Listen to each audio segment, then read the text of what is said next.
మన ముందుకు రాబోతున్నది Yagapriya and Vagdevi. Okay. పేర్లు పెట్టారంట వీళ్ళందరికీను. నేను ఆ పేర్లతో పిలుద్దామా అని చూద్దాము. ఆ క్రెడిట్ గోస్ టు రిషిల్ పెట్టేట. సో ఇప్పుడు ముందుగా అమ్మవారి పాటలతో మన ముందుకు రాబోయే జంట యాగిని అండ్ వాగిని.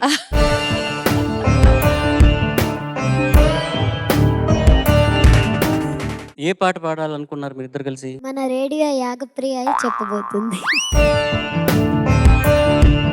మేం పాడబోతున్న పాట శ్రీగౌరి. సంగీతం చేసింది అశ్వత్థామ గారు. రాసిన వారు శ్రీ సి నారాయణ రెడ్డి గారు.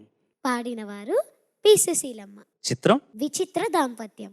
బాగా ప్రాక్టీస్ చేశారా? ఎస్. సో కదేంటంటే, శివుడికి దూరమైన అమ్మవారు పార్వతీదేవి లాగా అవతరించి భర్త కోసం గొప్పగా తపస్సు చేసిందంట. అనుకున్నది సాధించిందంట. పట్టుదలలో పార్వతీదేవి లాగా ఇంకెవ్వరు లేరట ఈ ప్రపంచంలో. ఆ పరమ సత్యాన్ని ఈ చిన్నారులు పాట ద్వారా మీ అందరికి తెలుపుతున్నారు అనమాట. All the best.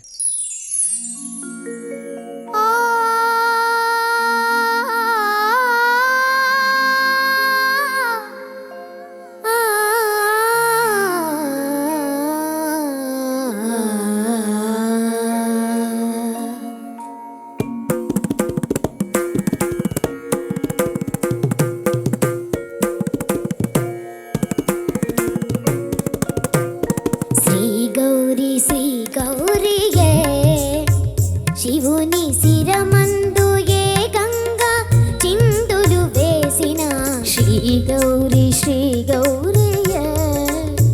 శివుని శిరమందు ఏ గంగా చిందులు వేసిన శ్రీగౌరి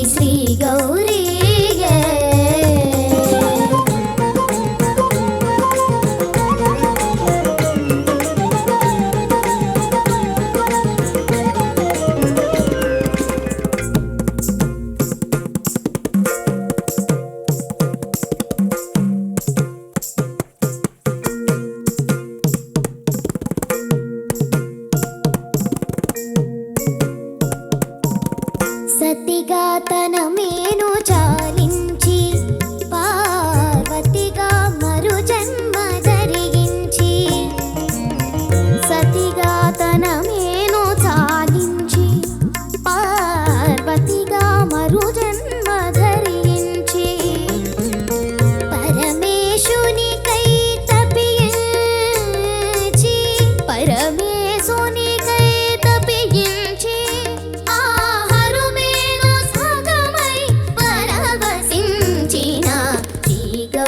శ్రీగౌరి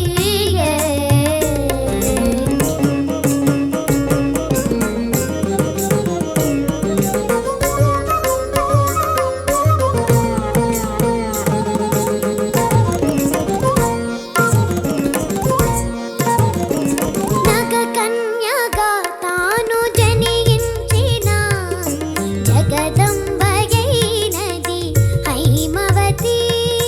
నగ కన్యగా తాను జనించిన జగదంబయైనది హైమవతి. సురలోకమున తాను ప్రభవించిన గరళాత్మయైనది మందాకిని.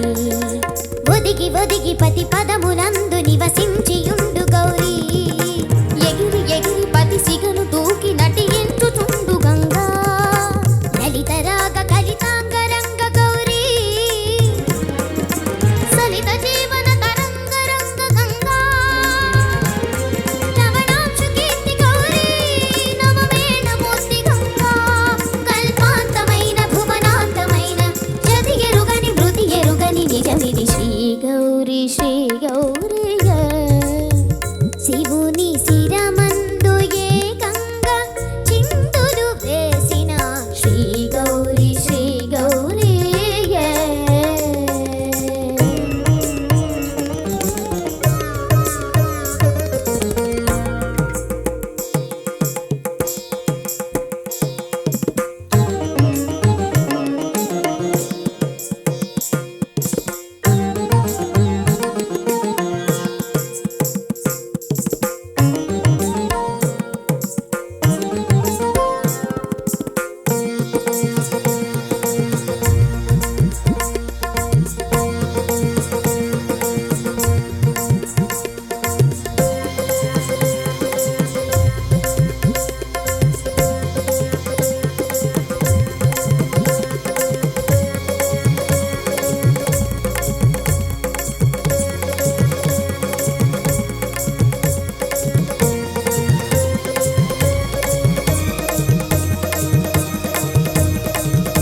అల్లరి చేస్తారు మీరిద్దరు కాదు అందరూను, ఆ ఫ్రంట్ రో మొత్తం వాళ్ళిద్దరిని తప్ప అలా ఒక్కగా పాడతారు. మీరు అంత అల్లరి చేస్తూను ఎప్పుడు నేర్చుకుంటారు ఈ పాటలు ఇంత అల్లరిలో?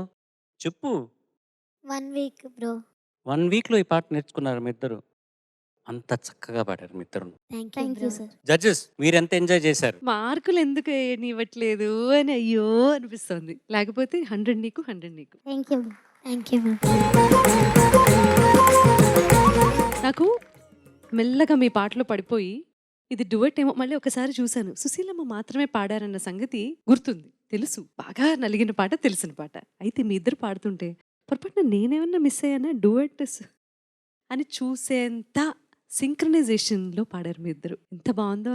అమ్మవారి ఆశీస్సులు మీపై ఎప్పుడూ ఉండాలి. ఎప్పుడూ అల్లరి చేయాలి, ఎప్పుడూ ఆనందంగా ఉండాలి, ఎప్పుడూ ఆరోగ్యంగా ఉండాలి, అంతే ప్రొటెక్టెడ్గా ఉండాలి. Thank you ma'am. Yagapriya, Vagdevi నమస్తే సార్.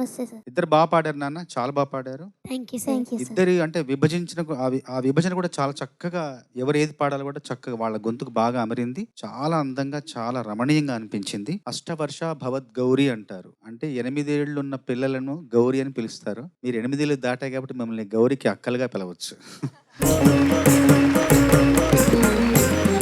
చాలా బాగా పాడారు. Thank you sir. ఆ తర్వాత ఇందులో నారాయణ రెడ్డి గారు గౌరీ గంగల గురించి చక్కగా రాశారు. చరణంలో, 2వ చరణంలో గౌరీలాగా పట్టుదలతో పాడారు, గంగలాగా ఆనందపు గట్టు దాటి పొంగి ప్రవహించారు. Thank you sir.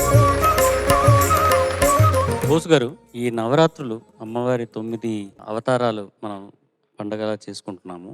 వీళ్ళిద్దరికి, ఈ అమ్మవార్లకి ఏ అవతారాలు ఇస్తే బాగుంటుందని అనుకుంటారు? వాగ్దేవి పేరులో ఉంది సరస్వతి. సరస్వతి. యాగప్రియకి ఎవరికి ఇద్దాం? సరస్వతి అంటే పార్వతీదేవి యాగం చేసి ఆ, సాధించుకుంది కదా. అంతే. పార్వతి, సరస్వతి. నువ్వు పార్వతట, నువ్వు సరస్వతట. Thank you sir. Thank you ma'am. ఇప్పుడు మీ ఇద్దరికి ఒక క్విజ్. హిందుస్థానీ మ్యూజిక్ లో అమ్మవారి పేరు మీద ఒక రాగం ఉంది, అదే రాగం. రాగ్ దుర్గ్. వెళ్ళిపోయి కూర్చోండి.